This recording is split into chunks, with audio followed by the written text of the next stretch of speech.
This conference will now be recorded.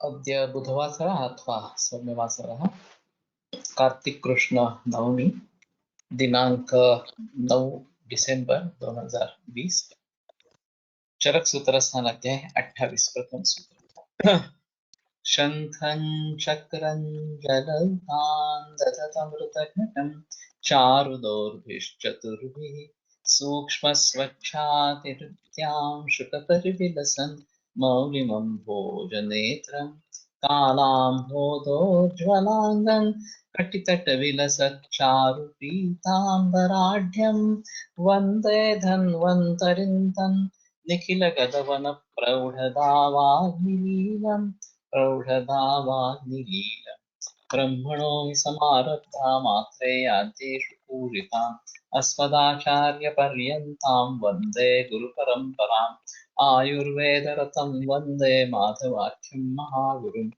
आयुर्वेदामृतं सर्वं शिष्येभ्यो यः प्रदत्तवान् द्रष्टा ज्ञानी दृष्टकर्मा कृतकर्मा तथैव च अध्यापको विश्वश्रेष्ठो महान् संशोधकस्तथा गुणैरेतैः समुदितैः यत्कार्यं प्रतनोति सः सम्पृद्ध्यर्थं हि कार्यस्य वयं नु प्रयतामहे सरस्वत्यै नमो यस्याः प्रसादात् पुण्यकर्मभिः बुद्धिदर्पणसङ्क्रान्तं जगदध्यक्षं वीक्षते आत्रेयं प्रथमं वन्दे आयुर्वेदजगद्गुरुम् आयुर्वेदामृतं सर्वं गृहीत्वा हि सुरेश्वरात् अग्निवेशादिकेभ्यो यत्प्रेक्षत्मि सप्तमः प्रथमं तन्त्रकर्तारम् अग्निवेशं नमाम्यहम्।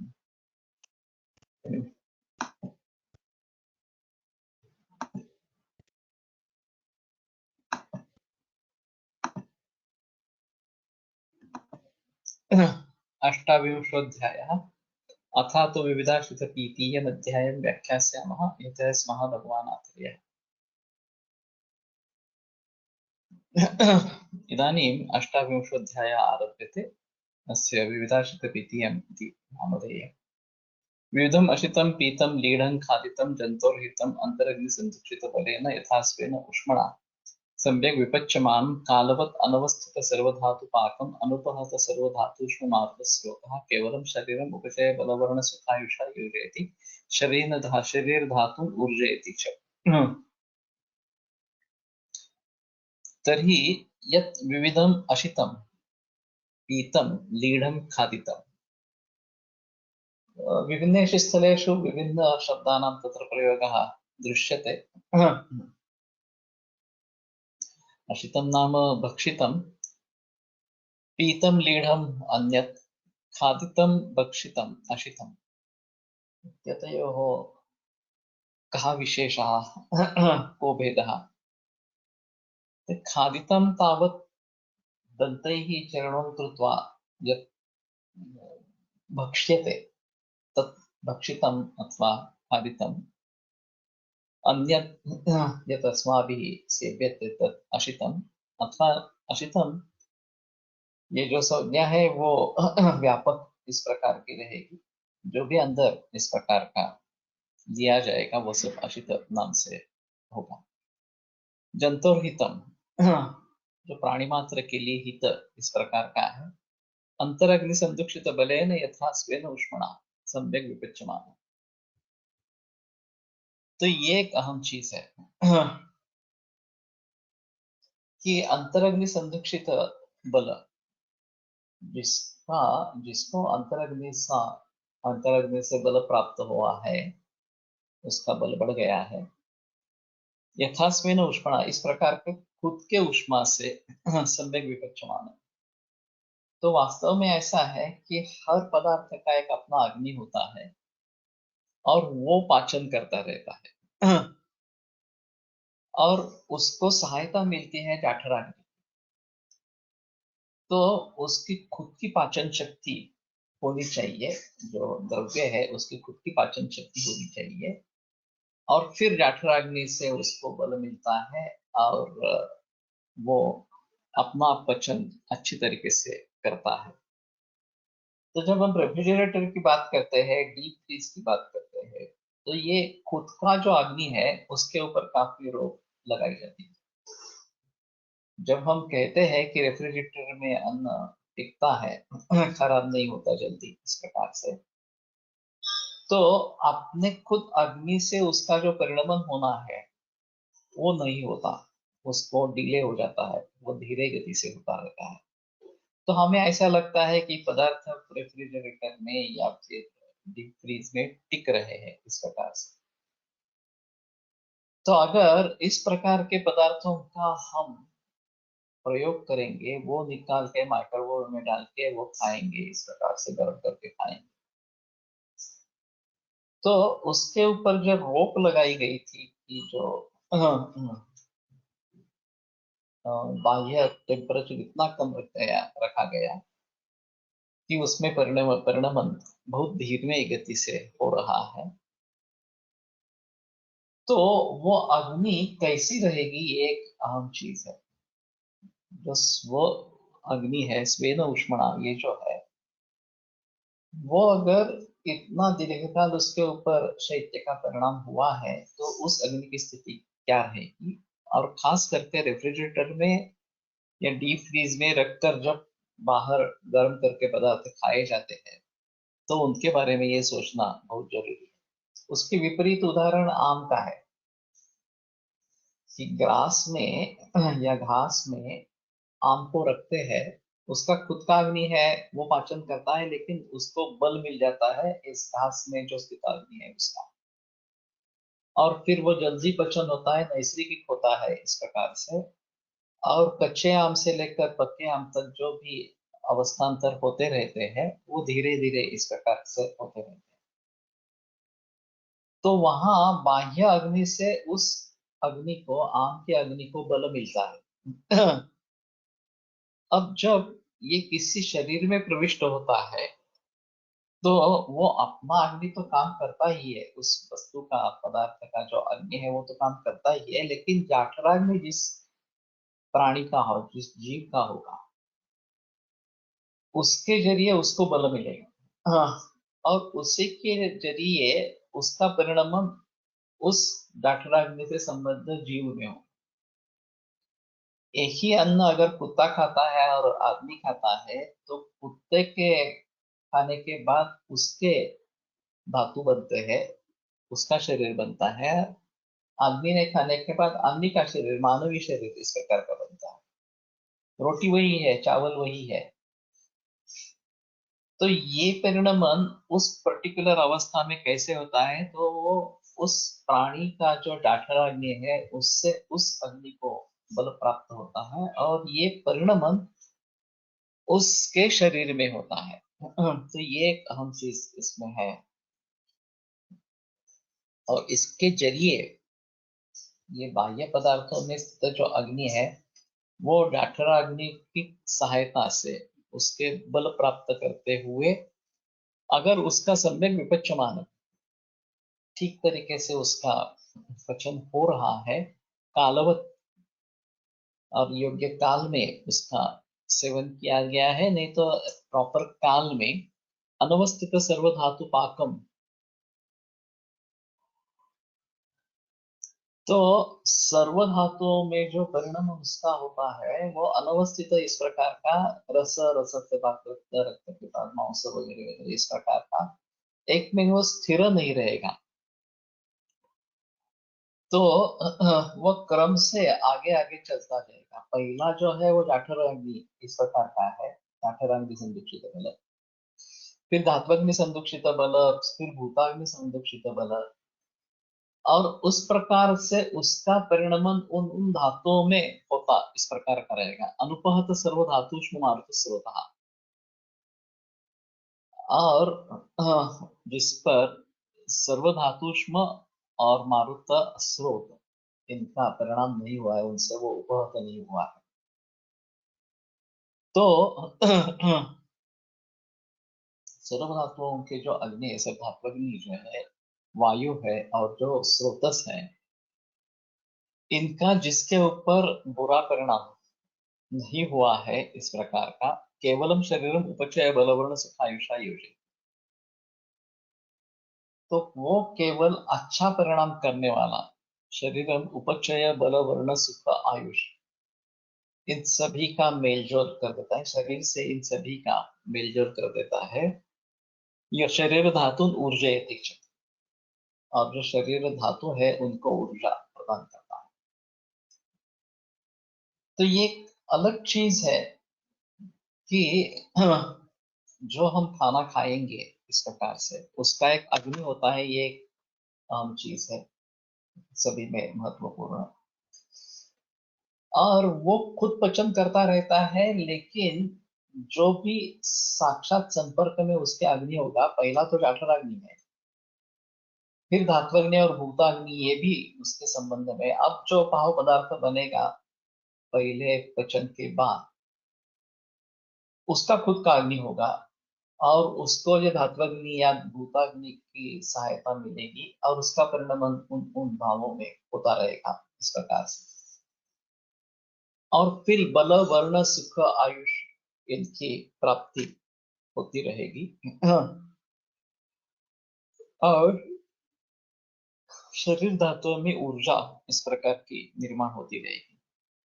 अभी फिलहाल फिलहाल हुआ है कि जो फ्रेगमेंटेड अप्रोच है या फोकस्ड अप्रोच है एलोपैथी के सिस्टम के आधार पर, उसके जरिए ये डाइजेस्टिव सिस्टम का संबंध बाकी सब सिस्टम से है, ऐसी कोई लिंक एलोपैथी में नहीं है। हमारे हिसाब में जो भी धातु उपधातु या बाकी जो भाव निर्माण होने वाले हैं, वो सब आहार से उत्पन्न होने वाले हैं। और आहार से पहला आहार रस या सार और पित्त इस प्रकार का विभाग होगा, और फिर आहार रस से सब धातु बनेंगे, उपधातु बनेंगे। तो उस श्रृंखला में हमारे आहार से शरीर के सभी परमाणु, शरीर के सभी अवयव, इन सभी का निर्माण पोषण होता रहेगा। ये एक अहम चीज इस प्रकार की है। तो इसके जरिए डाइजेस्टिव सिस्टम का संबंध सभी शरीर से है, केवल डाइजेस्टिव सिस्टम से नहीं है, या वही कुछ अगर गड़बड़ होती है वो उससे कुछ संबंध नहीं है। बाकी कहीं भी कुछ भी गड़बड़ हो, वो भी इससे जुड़ी हुई है। ये एक अहम चीज है, और इसके बारे में काफी बहस होनी चाहिए। कुकिंग करताना बाह्य अग्नीचे परिणाम होतो द्रव्यावर, त्यानी काही परिणाम होतो द्रव्याच्या स्वाग्नीवर, होता ही रहेगा, ऐसा है। ये एक पाचन एक बहुत बड़ी कंसेप्ट है, और अवस्थिक है, बदलती रहती है। जब हम कच्चा कुछ लेते हैं, चाहे दाल ले लिया, चावल ले लिया, सब्जी ले ली, वगैरह वगैरह इस प्रकार से, या मांस ले लिया, उसको जब हम बाह्य अग्नि से पकाएंगे, हाँ, तो उसमें गुरुता जो है वो कम हो जाती है, लघुता उत्पन्न हो जाती है, और वो सुपाच्य बनता है। एक मानव ही ऐसा प्राणी है कि जो खाना पका के खाता है। बाकी सब जो प्राणी है या वनस्पतियां हैं, वो खाना पकाते इस प्रकार का नहीं है। जो भी नेचुरली उन्हें उन्हें मिलता है उसी को खा लेते हैं इस प्रकार से। तो शायद हमारी पाचन शक्ति उतनी अच्छी नहीं है उन प्राणियों जैसे। जब ये बताते हैं कि मांसाद मांसम मांसेन समृद्धत्वात् विशेषता, मांस की अपेक्षा है, मांस वृद्धि की अपेक्षा है, तो मांसाद प्राणियों का मांस खाना चाहिए इस प्रकार से। तो इन मांसाद प्राणियों में उस मांस से मांस को बनाना, ये तरीका होता है। और ये हमारे लिए फायदेमंद हो सकता है कि जो भी खाना हम खाएंगे उससे मांस अच्छा इस प्रकार का बनेगा। तो ये बाह्याग्नि जो है, हाँ, वो भी पाचन के हिसाब से कुछ काम करता है, और खास करके मानव में ये चीज बहुत जरूरी इस प्रकार की रहे। बाकी सब प्राणियों में वैसा ही खाना खाते हैं, और सिर्फ मानव में यह आपत्ति है कि ये हाँ, पका कर खाते हैं। सोलर सिस्टीमने शिजवलेले अन्न जास्त त्या द्रव्याच्या निच्च अग्नीशी जवळचे राहील का, कारण ते अन्न सूर्यप्रकाशातच निर्माण झालेले असते. हो सकता है इसके बारे में। ऐसा है कि ये नैसर्गिक शक्ति है सूर्य, ये अग्नि, ये जो महाभूत है या तेज, ये जो महाभूत है उसी की ये सब रूप है। लेकिन सूर्य तेज महाभूत का बहुत ही बड़ा स्रोत है और उसका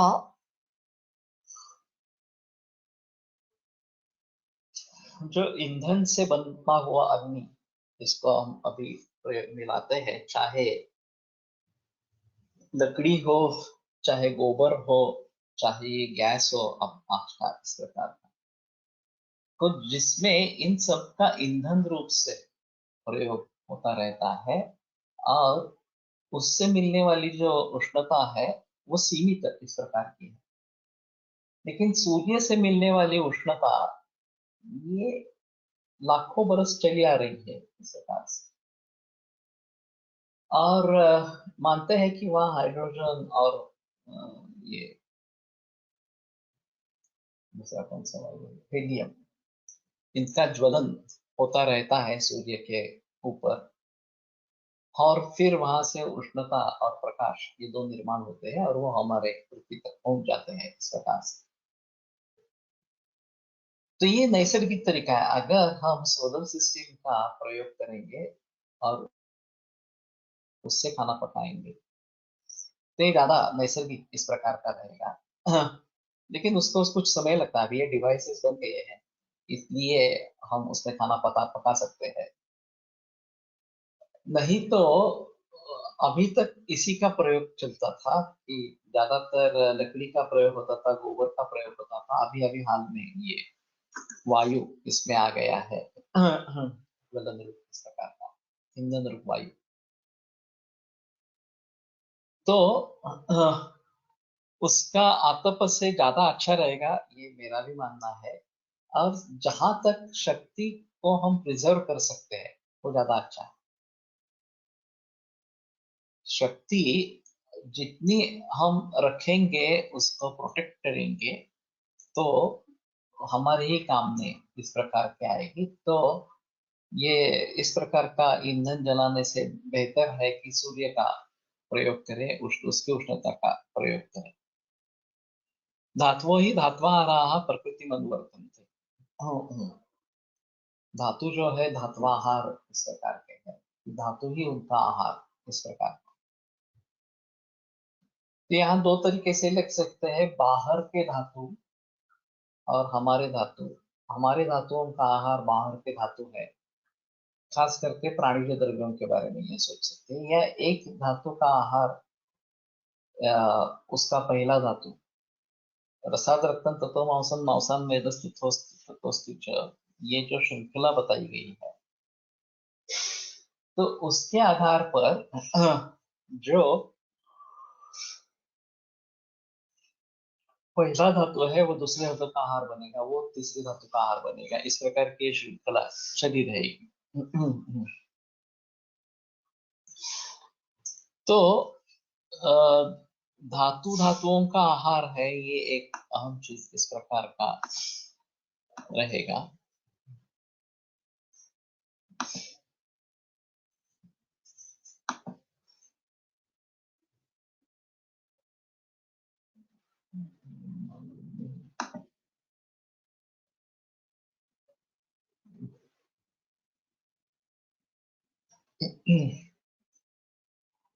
सम्यक् विपच्यमानमिति अशितादे यथास्मानवशे यस्य हृदयनादेः उष्माधात्मनिरूपस्तेन सम्यक् विपच्यमानमशितादिरसताम् आपन्नं यदा रक्तादिधातुं प्रतिपद्यते तदा रक्तादि उष्मणैव पच्यते। एवं विपच्यमानमशितादि शरीरमुपचायादिना योजयेत्। किं विशिष्टं शरीरस्य शरीरमित्याह कालवदिति। यथा कालो नित्यकत्वे नानोऽस्य था। अच्छा, ये काल का उदाहरण दिया है, कालवत। कालवत का दूसरा जो मैंने अर्थ किया था कि काल से युक्त इस प्रकार का, योग्य काल में लिया गया, योग्य काल में पचन होने वाला इस प्रकार का। या क्रमानुसार तर मग मांसवृद्धीसाठी रक्त द्यावयास ही अर्थ द्यावा देवा असाही अर्थ द्यावे असाही अर्थ निकले। ये तो सही है। हमें ये देखना चाहिए कि कहाँ रुकावट आएगी। अगर मूल आहार ही अच्छा नहीं है, अग्नि अच्छा नहीं है, तो फिर वहां पे काम करना पड़ेगा। और पूर्वोधातु परम कुर्यात वृद्ध रक्त अगर क्षीण है और उसके लिए मांस क्षीण है तो रक्त बढ़ाना, लेकिन रक्त धातु अच्छा है और मांस नहीं बन रहा इस प्रकार का है, तो मांस धातु पर काम करना। तो पूर्वोधातु परम कुर्यात वृद्ध क्षीण तद्वृद्धम, इस सूत्र के आधार पर उसके बारे में सोचना है, ऐसा थोड़ा सा उसमें रहेगा। लेकिन अगर मांस के ही अंश कम है तो साक्षात मांस देना इस प्रकार का अच्छा रहेगा। प्रकृती अनुवर्तते या शब्दाचा अन्वय कुठे लागतो, अर्थ काय होतो? प्रकृति यानी कि जो नैसर्गिक अवस्था है वो, तो उसको उसका अनुवर्तन करता रहता है। तो इस प्रकार का जो अन्न है अष्ट पीत लीड खादित ये करता है वास्तव में इस वाक्य में। तो इस तरीके से वो प्रकृति का अनुकरण करता है, अनुवर्तन करता रहता है। तो नॉर्मल प्रकृति का है एक्चुअली कि योग्य रीति से अगर खाना खाया जाए तो वो शरीर धातुओं का ग्रहण करेगा, बल वर्ण सुख आयुष करेगा, ऊर्जा शरीर धातुओं में ऊर्जा इस प्रकार का निर्माण करेगा। और उनकी एक जो समस्थिति है धातुओं की वो बनाता रहेगा। तो ये समस्थिति होना निसर्ग है, ये नैसर्गिक रूप से होता रहता है। लेकिन उसके लिए चाहिए कि जो हम खाना खाएंगे वो अच्छी ढंग से उसका पचन होगा। एक बार तुम्हारी शंका के ऊपर वो अन्वय लगाने की कोशिश करेंगे।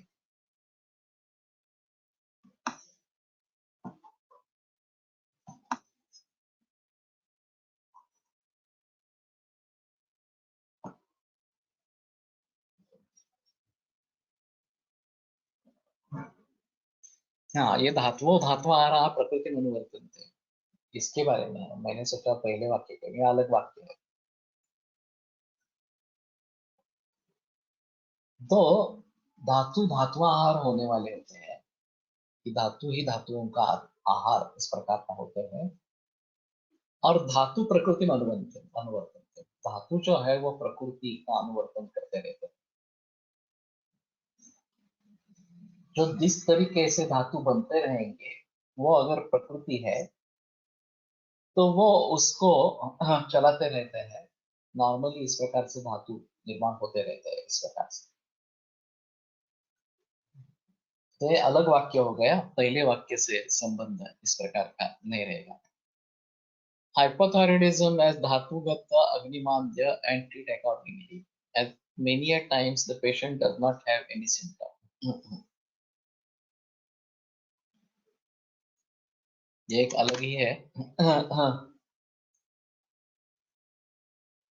इस प्रकार से कोरिलेट कर पाना काफी मुश्किल बात होती है, क्योंकि वन टू वन रिलेशनशिप नहीं रख सकते, उसमें और भी कुछ विकल्प हो सकते हैं। तेषां सादाति दीप्तिभ्यां धातुवृत्ति क्षयत्वा, ये सूत्र आया है कि स्वस्थानस्तस्य कायग्निरंशा धातुषु संश्रिताः। जो स्वस्थानस्थ इस प्रकार का अग्नि है, जठराग्नि है, उसके अंश धातुओं में स्थित इस प्रकार के। तेषां सादाति दीप्तिभ्यां, तो उनका साध धात्वग्नि उनका, उससे धातु वृद्धि होती है, और उनका क्षय हो गया तो धातु क्षय ना, उनकी साध हो गया तो धातु वृद्धि होते हैं, उनका उनकी वृद्धि होगी धातु में तो धातु का क्षय होता है। तो इस सूत्र पर काफी बहस की गई है कि धात्वग्नि मान्य होने से धातु वृद्धि कैसे होगी इस प्रकार से। तो ये समझ लेना है, ये प्राकृतिक वृद्धि इस प्रकार की नहीं है, ये विकृति ही है इस प्रकार से। हाइपोथायरॉयडिज्म में जब वजन बढ़ने लगता है, धातुओं की पुष्टि ज्यादा ही हो रही है इस प्रकार की है, तो कुछ लोग कहेंगे कि ये उस धातु का अग्निमान्य, विशेषता मेद इस जो धातु है उसका अग्निमा धातु अग्निमान्य है, और फिर हाँ, वो उस धातुओं में वृद्धि इस प्रकार से दिख रही है, ये प्राकृतिक वृद्धि नहीं है। अब सवाल यह है कि हमारे यहाँ स्थौल्य निदान और स्थल्य चिकित्सा बताई गई है, और जो भी खाना खाएंगे वो मेदो धातु में परिवर्तित होता रहेगा, उसका आवरण वायु के ऊपर, वायु से अग्नि को प्रेरणा, और फिर क्षुधा और तृष्णा ज्यादा होना, और फिर ज्यादा खाना, उसका फिर से मेद में परिवर्तन होना, एक दुष्ट चक्र शुरू हो जाता है इस प्रकार से। तो हम उसके आधार पर हाइपोथायरॉयडिज्म को देख सकते हैं स्थौल्य के जरिए, और स्थौल्य के जो भी कारण बताए गए हैं उसके आधार पर उसकी चिकित्सा कर सकते हैं।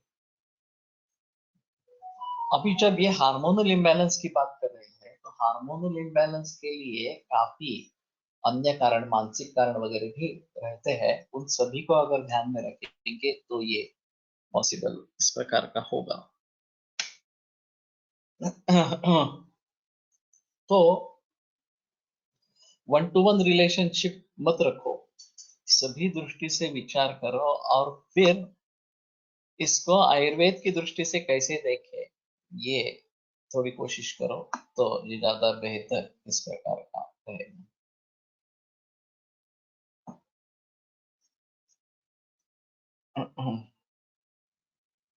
केवलमिति कृत्स्नं शरीरं क्या केवलमिति अधर्मरहितम् अधर्मयुक्ते हि शरीरे विफलम् अशितादि भवति इति। ये और ये अलग बताया उन्होंने।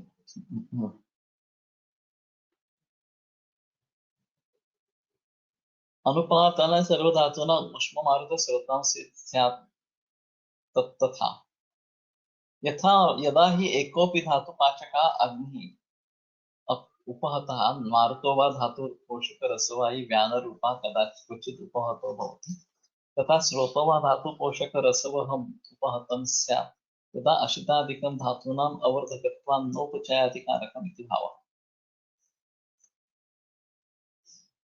तो सभी भावों को ध्यान में रखते हुए कहाँ बिगाड़ है ये समझकर उसको ट्रीट कैसे करना है इसके बारे में सोचना ज्यादा बेहतर है। तत्र आहार प्रसादाख्यो रसः किट्टञ्च मलाख्यम अभिनिर्वर्तते। तो आहार प्रसादाख्य रस और किट्टञ्च मलाख्यम बलस्वरूप इस प्रकार का किट्ट अभिनिर्वर्तते उत्पन्न होता है। ये अग्नि की खासियत बताई गई है, इसमें सार और किट्ट ऐसे दो परिवर्तन होते रहते हैं अग्नि के जरिए, और जो किट्ट है वो मलरूप होकर आगे चलता है तो उसको निकाल देना इस प्रकार की भी परिस्थिति रहती है। तो खास करके प्रसृत ओदन सब्जियों में भी हमने देखा कि स्विन्नम निष्पीडित रसम, स्विन्न होने के बाद उसका रस जो है वो निकाल देना है, और फिर स्निग्ध सिद्ध इस प्रकार का करना है। तो अग्नि द्वारा पचन होने पर उसमें से सार और किट्ट ऐसे भाव निर्माण होते रहेंगे, वो मलाख्य है किट्ट जो है, और वो हमारे लिए फायदेमंद नहीं, उसको फेंक देना है, और जो सार है उसका ग्रहण करना है। उसी प्रकार से धात्वग्नि की स्तर पर सार पित्त इस प्रकार का भी निर्माण होता रहेगा। मूल आहार के स्तर पर सारपित्त विभाजन होकर सार जो है वो आहार रस और फिर उससे रसादि धातु, और पित्त जो है उसके मल और मूत्र, इस प्रकार के निर्माण होते रहेंगे। तो ये अग्नि की खासियत है कि इसमें से सार और पित्त इस प्रकार का विभाजन होता रहेगा। सिर्फ सभी जगह हम इस प्रकार से मल को अलग करके बाहर फेंक देते हैं ऐसा नहीं है। कुछ कुछ जगह इस प्रकार का है, लेकिन सभी जगह इस प्रकार का करते ही है ऐसा नहीं है। मक्खन से जब घी बनता है तो भी एक बेरी, उसका जो एक पार्थियांश स्थित हो जाता है वो हम फेंक देते हैं, और सिर्फ जो घी है वो ले लेते हैं। इसी प्रकार से बहुत सारी जगह अग्नि के जरिए सारपित्त विभाजन होता रहेगा, और शरीर में तो ये है ही, सभी स्तर पर यह सारपित्त विभाजन है। किट्टात् स्वेद मूत्र पुरीश वात पित्त श्लेष्माणाः कर्ण अक्षि नासा नासिका आस्य लोम कूप प्रभजनवन मलाः श्लेष्केश श्मश्रु लोम नखादयश्च अवयवाः पुष्यन्ति। नहीं, ये एक अजीब है और इसके बारे में ज्यादा बहस की नहीं गई है, तो ये एक महत्वपूर्ण इस प्रकार की रहेगी। किट्ट से प्रजनन मल म्हणजे जो प्रजनन स्थान है वहां पे मई निर्माण होता रहता है, वो जिसको धोना पड़ता है, निकाल देना है। नाभि में तो जरूर दिखाई देता है, लेकिन प्रजनन में भी इस प्रकार का मल निकलता है। तो स्वेद मूत्र पुरीश वात पित्त कफ कर्ण अक्षि नासिका आस्य लोम कूप प्रजनन मला केश श्मश्रु लोम नखादयश्च अवयवाः पुष्यन्ति। तो किट्ट से इन सभी का निर्माण होता रहता है, ये एक चीज। स्वेद मूत्र पुरीश वगैरह जो है वो। अब ये उंडुकस्तम विभजते मलम मलधरा कला यकृत समन्तात् कोष्ठं च तथा त्राणि समाश्रिता उंडुकस्तम विभजते मलम मलधरा कला। यकृत समन्तात् कोष्ठ और आंत्र, इनसे ये मलधरा कला, पुरुष धरा कला निबद्ध इस प्रकार की है। और उंडुक जो है वहां मल का विभाजन करती है, उंडुकस्तम मलम विभजते इस प्रकार से। अब ये जो किट्ट निर्माण हो रहा है, सारा किट्ट विभाजन हो गया और वो किट्ट उंडुक में आ गया, और उससे ये पुरीशमल और द्रवमल मूत्र इस प्रकार का निर्माण होने लगा। वो द्रवमल मूत्र जो है वो पक्वाशय नाड्य मूत्र वहां से यहाँ इसके जरिए ब्लैडर, यूरिनरी ब्लैडर में आ गया, और पुरीश जो है वो बृहदंत्र जो है, पक्वाशय जो है, उससे आगे जाकर रेक्टम और गुदम में आकर उसका बहिर्निष्कासन इस प्रकार का होता रहता है। सबसे आम बात यह है कि मल स्वरूप जो भी भाव शरीर में है वो पित्त से निर्माण होते रहते हैं, उनका डायरेक्ट लिंक, और इसके बारे में कोई बहस नहीं की जाती। स्वेद का भी संबंध है, वात मूत्र पुरुष ये तो ठीक है, वात पित्त कफ ये भी मल स्वरूप निर्माण होते रहते हैं और बाहर फेंके जाते हैं। तो अधोवायु एक है, बताया गया है, वो नियमित रूप से बाहर निकल जाता है। और पित्त भी है जो पुरुष को रंजन का काम करता है इस प्रकार से। और ये बात कामला चिकित्सा में बताई गई है, वैसे सीधा उसका रेफरेंस शारीर में नहीं आता। After death also growth in hair and nails, what it suggest, ये तो मैंने सुना नहीं है।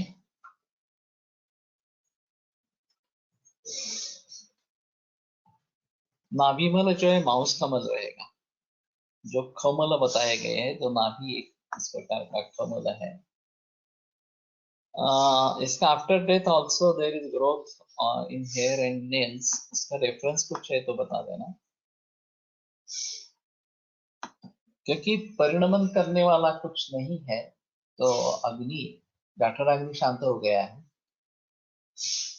तो मालूम नहीं डीके प्रोसेस ज्यादा इस प्रकार की रहेगी. केशलोमादी तर अस्थिचे मला आहेत ना, आहार पित्ताने त्याचे पोषण होते हे कसे. तो यही मैं बात बताना चाहता हूँ कि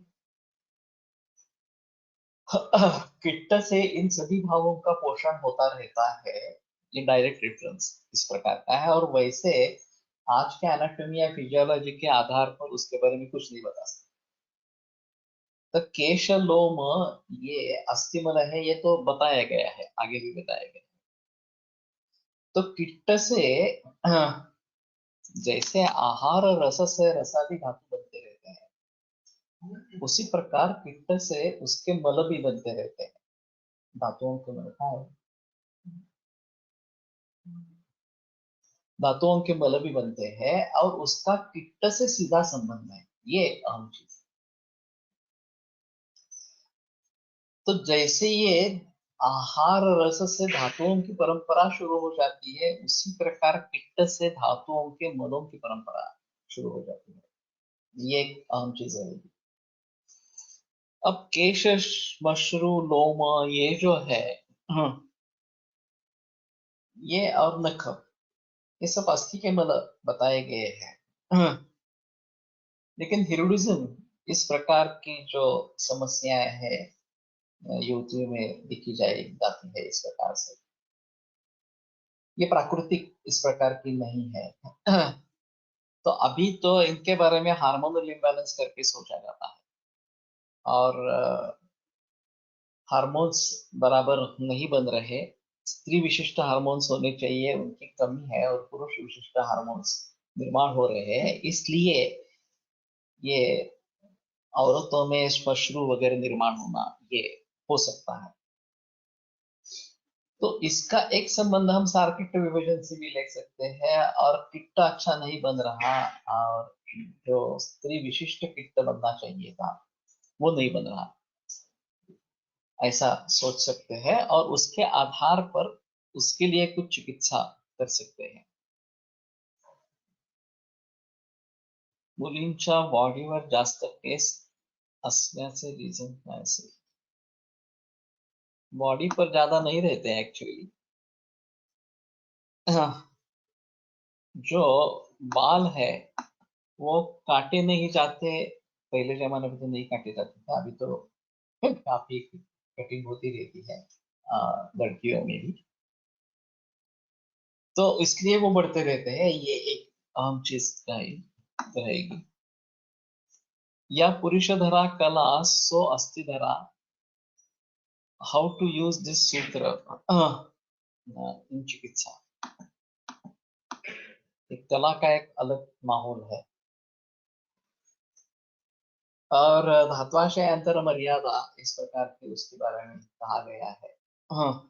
तो धात्वाशयों की जो अंतर मर्यादा, उनको विभक्त करने वाली इस प्रकार की कुछ सीमा रेखा, ये कला इस प्रकार का है. और उसका ज्यादा संबंध विषय प्रकरण में आता है. विषय जो है वो कलाओं का भेद करके आगे आगे चला जाता है. और पहली मांसधारा कला बताएंगे, या फिर रक्तधारा कला वगैरह वगैरह इस प्रकार से आगे वो जिक्र 40 स्थान चौथे अध्याय में जो उसके बारे में जिक्र आया है, वो एक अहम चीज है.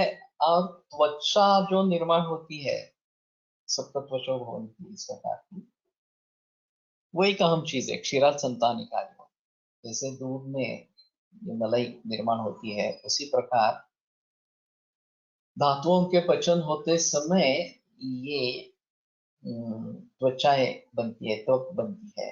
और ये बाह्य और आभ्यंतर दोनों इस प्रकार की है.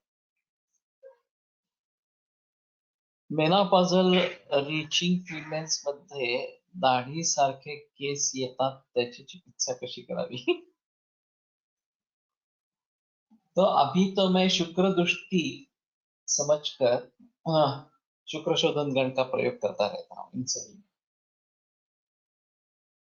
एक बात ये भी हो सकती है कि जब गर्भावस्था में गर्भ का निर्माण इस प्रकार का होता रहा, उसी समय कुछ गड़बड़ी हो गई और ये बाद में व्यक्त हुई है।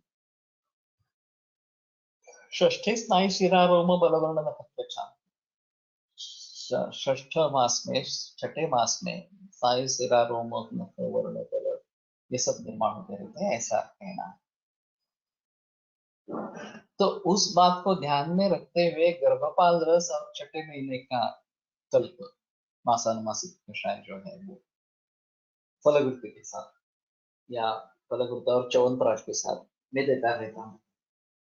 और उसमें एक शुक्र शोधन गण की भी एक दवा देनी है, चाहे कटफल है, उशीर है या फिर इक्षुरक है, जो आप वहां पे योग्य समझे इस प्रकार की दवा उसके साथ में देनी है। तो मेरा मंतव्य है कि इस प्रकार के हार्मोनल इम्बैलेंसेस जो हो रहे हैं उसके ऊपर हम कुछ हद तक काबू पा सकेंगे।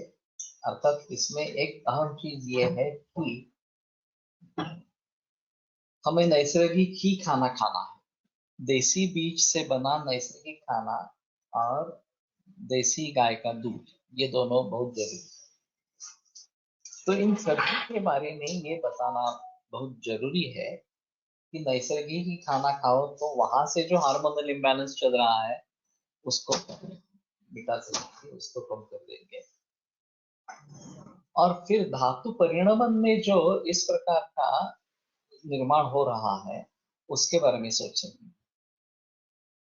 वैसे देखा जाए तो धातुओं का निर्माण करना ये शुक्र धातु का कार्य, और वो अगर ठीक तरीके से बन नहीं रहा तो ये शुक्र दृष्टि समझकर शुक्र शोधन गण का प्रयोग करेंगे। अब ये शुक्र दृष्टि इतने सारे भावों से हो रही है, हाइब्रिडाइजेशन ये मेन तरकीब है। कुछ ही लोगों में उसके जरिए ये कैंसर निर्माण होगा, लेकिन बाकी लोगों में भी उसके परिणाम होते ही रहेंगे। वो शायद हम उनको इस तरीके से नहीं समझते हैं कि ये हार्मोनल इम्बैलेंस है और उसको किस प्रकार से ट्रीट करेंगे, हार्मोनल ऐसे कर लेंगे इस प्रकार से। और फिर हार्मोनल ऐसे करके हार्मोन देना ये कोई ट्रीटमेंट नहीं है, मूल रूप से ये निर्माण ही क्यों है, ये अहम चीज है। तो मेरा सभी से अनुरोध है कि केवल ऑर्गेनिक भी नहीं, देसी सीड वाला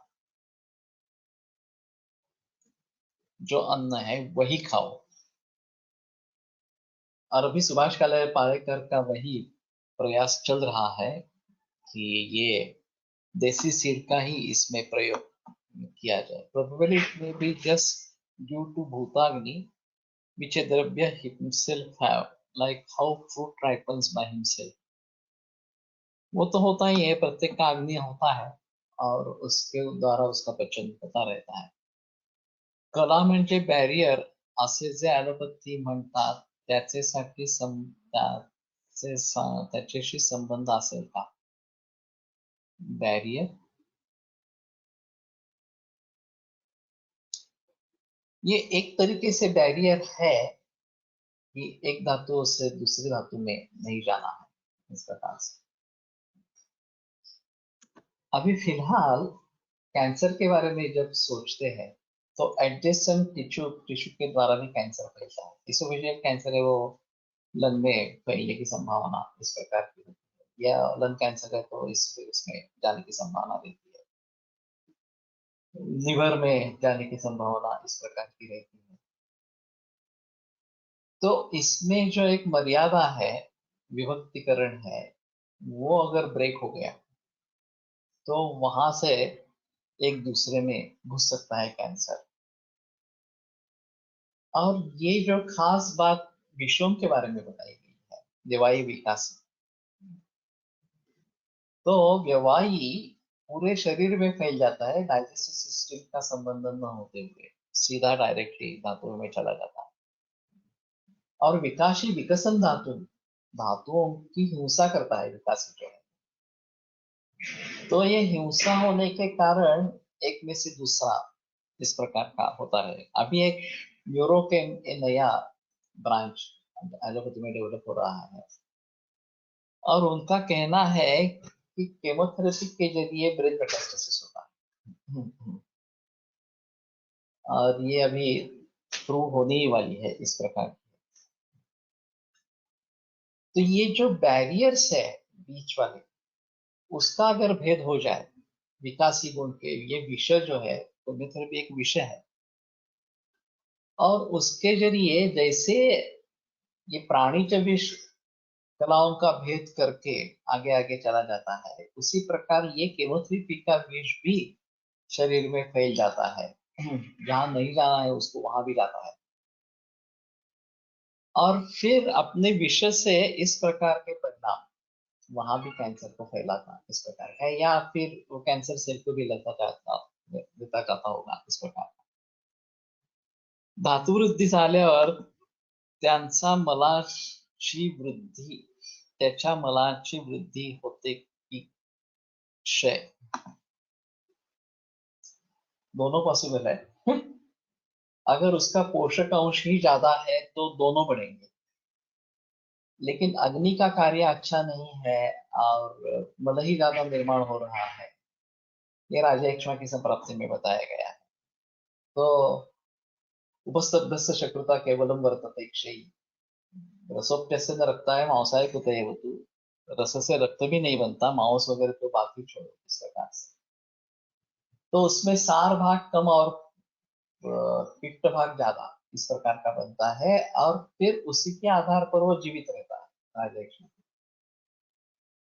दूसरी जगह मल बहुत कम होंगे और धातु की वृद्धि, मेद धातु स्थौल्य के जैसे कारण उसमें स्वेद भी आता है, मेद का जो मल है वो स्वेद भी आता है, लेकिन उस धातु की वृद्धि ज्यादा इस प्रकार की ये भी स्थिति दिखाई देती है। तो सभी पॉसिबिलिटीज है, ब्रेन बैरियर, ब्लड बैरियर। तो पता नहीं है कि ब्रेन में अभी जो सर्कुलेटरी सिस्टम बताई जाती है और लिम्फेटिक सिस्टम जो बताई जाती है, जो सर्कुलेशन का एक अंग है इस प्रकार, तो उसके जरिए भाव कहाँ कहाँ पर तक पहुंच जा सकते हैं ऐसा है।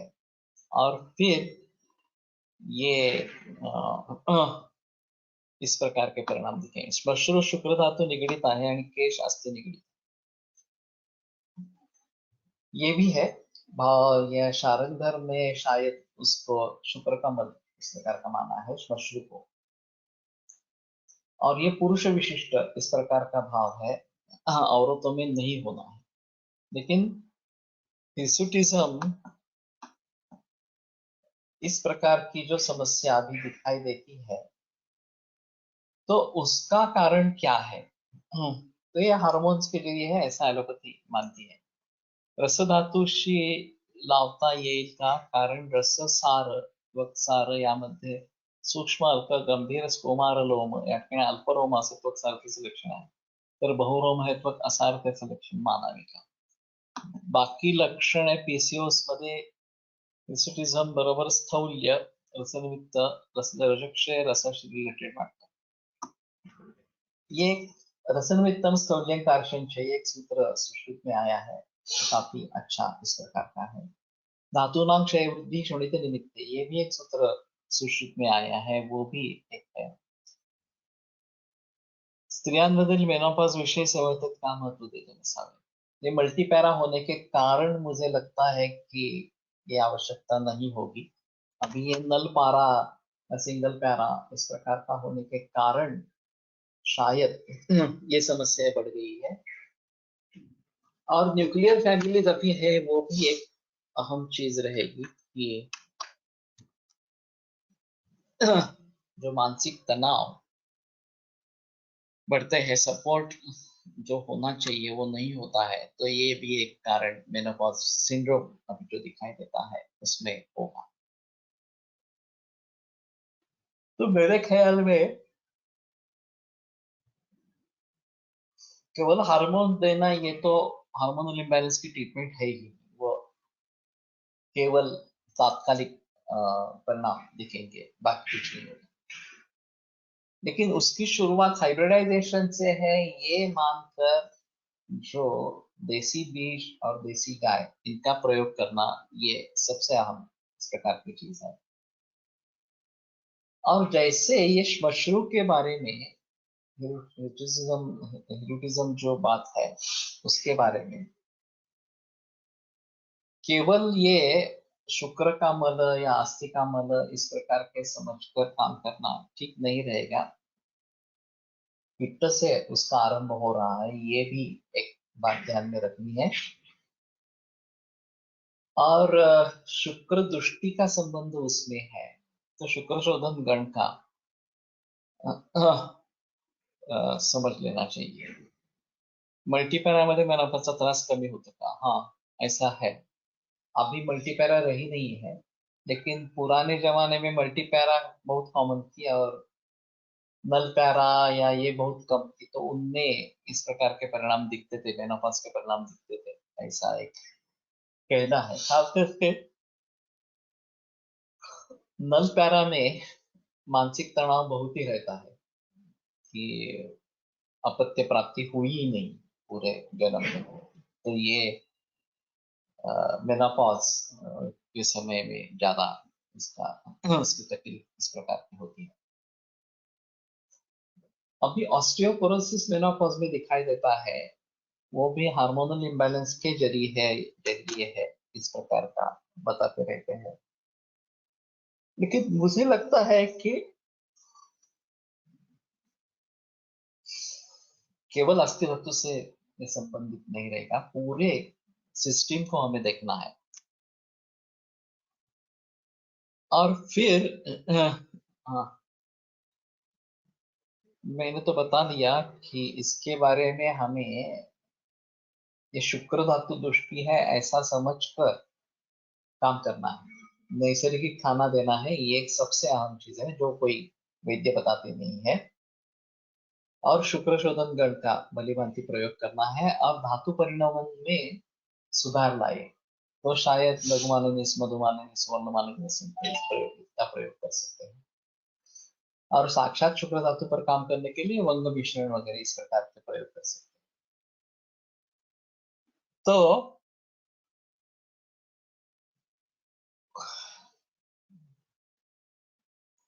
हिर्सिटिज्म इसमें जो है एक बड़ी समस्या इस प्रकार की है, और किस प्रकार से उसे सोचना है।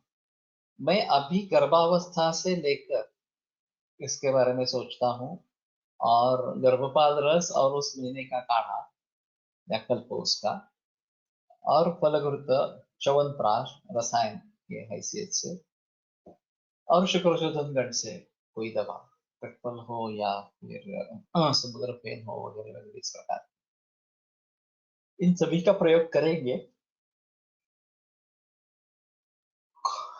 तो ये जो हार्मोनल इम्बैलेंस वगैरह है और पित्त के जरिए ये सब मल बन रहे हैं, उनके बारे में हम सोच सकेंगे। हाँ, पीसीओडी सोबत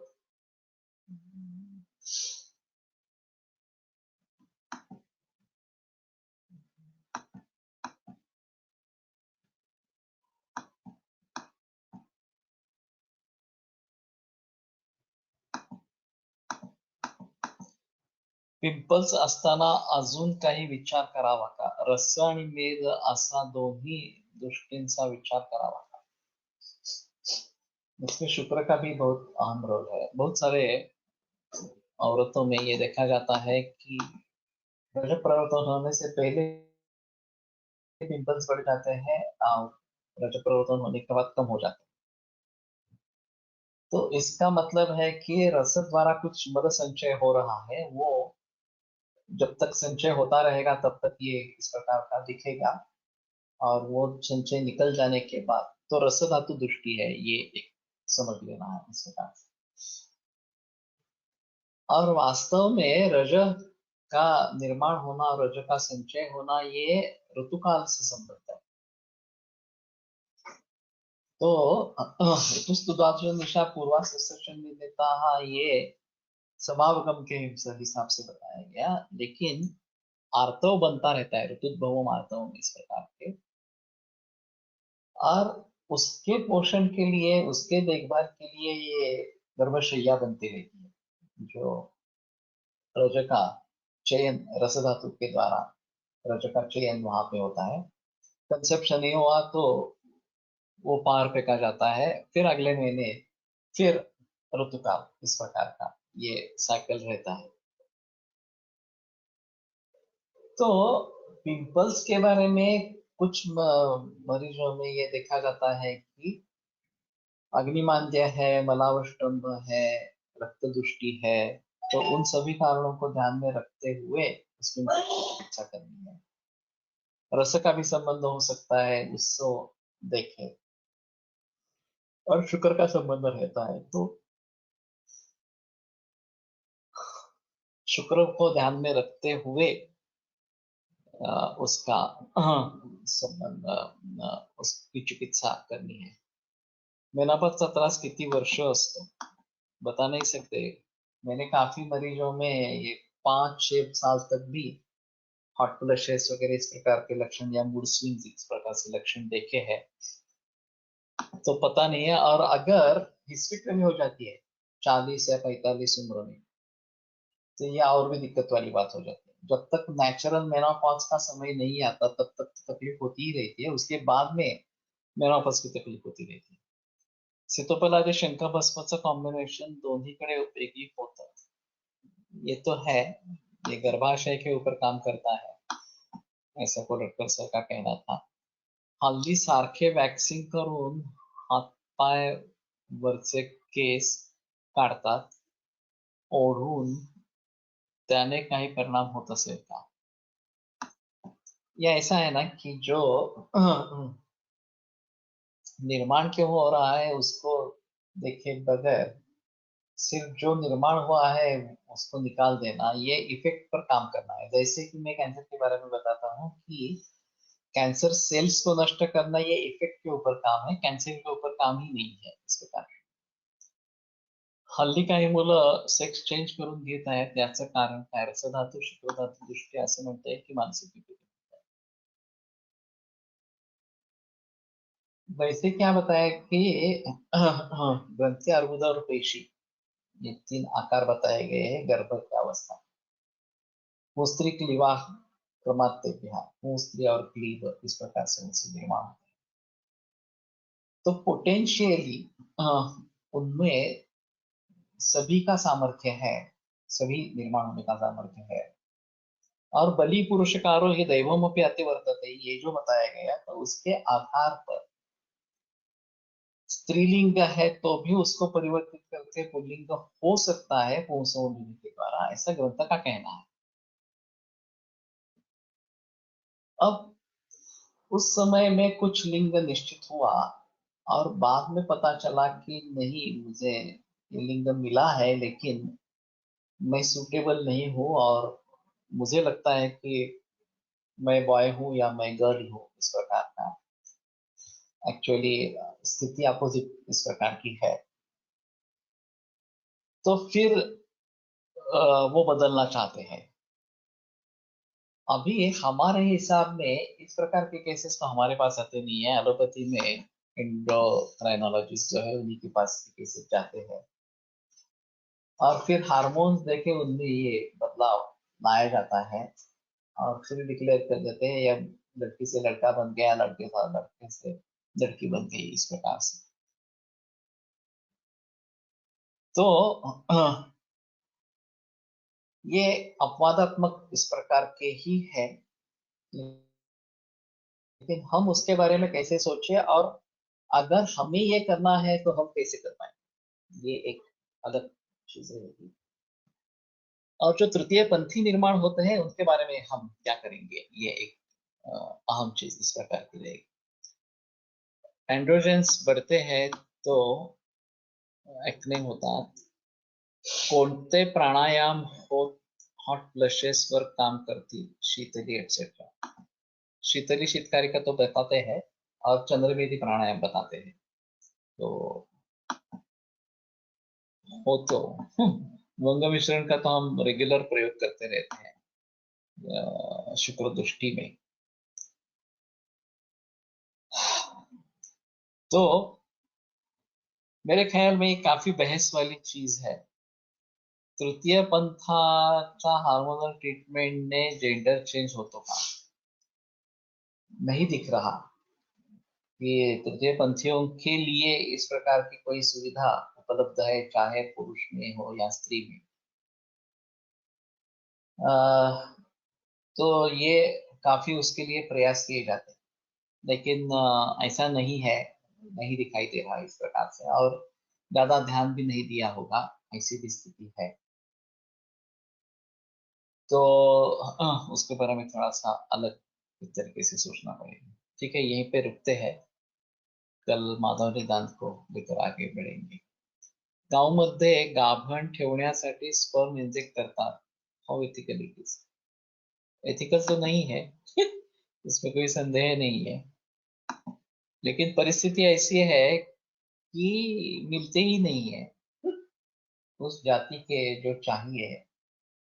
वो आपके पास एक बार बहुत सारा गोधन इकट्ठा हो जाए तो ये हो जाएगा। शुरू की अवस्था में ये बहुत डिफिकल्ट होता, मैं भी इसके खिलाफ था, लेकिन कोकण में ये काफी दिक्कत वाली परिस्थिति हो जाती है। और जब उनको जरूरत होती है, वो 24 या ज्यादा से ज्यादा 48 घंटों में उसको सीमेंट मिलना ही चाहिए या समागम होना चाहिए। तो ये काफी मुश्किल इस प्रकार का है। आयुर्वेद प्रकांडो निगदित इह हि शल्यतंत्र प्रधानः शिष्येभ्यः शाश्वतोऽयं निखिल जन कृपा व्याप्त चित्तेन येन आयुर्वेदस्य वाञ्छन् पुनरपि भुवने ताञ्च सुष्ठु प्रतिष्ठां श्रेष्ठं धन्वन्तरिं तं प्रणमति च सदा वैद्यवर्गो हि नूनम्। वैद्यवर्गो हि नूनम्। योग सूत्र की लिंक बदल गई है, वो जीएसवीसी पर डाली हुई है। आज दोपहर कोशिश करेंगे फिर से। सोमवार को मैं और पायल दो ही थे, तो वो नहीं हो पाया, लेकिन आज 4 बजे कोशिश करेंगे। तो जीएसवीसी में देखो, और शायद विलोम ने भी शेयर की है, चाहे ये टेलीग्राम ग्रुप पर भी होगी, तो वहां भी जाकर देखो, तो उसके जरिए ज्वाइन हो जाए। तो लिंक बदल गई है, उसमें कोई संदेह नहीं। विरम्यते व्याख्यानव्यापारः श्वः पुनरपि मिलिष्यामः।